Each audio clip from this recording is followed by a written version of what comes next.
अलैकुम वरहमतुल्लाहि वबरकातुह। एक भाई का सवाल है कि गर्मी और सर्दी में फ़र्क वाज़ेह कर दें।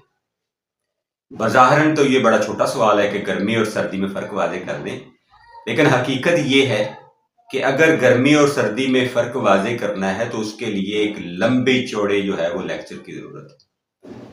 तो बड़े शॉर्ट वर्डिंग में मैं कोशिश करूँगा इसको कवर करने की।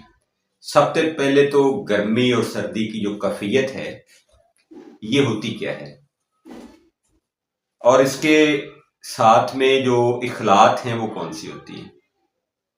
देखिए, खिलते सुदा जो है उसका जो मिजाज है वो सर्द खुश्क है, और खिलते सफरा जो है उसका मिजाज गर्म खुश्क है।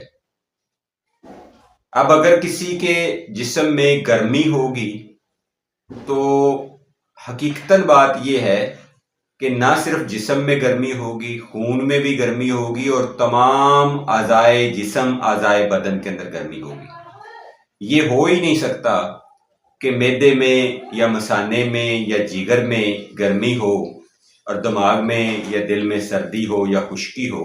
ऐसा मुमकिन ही नहीं है।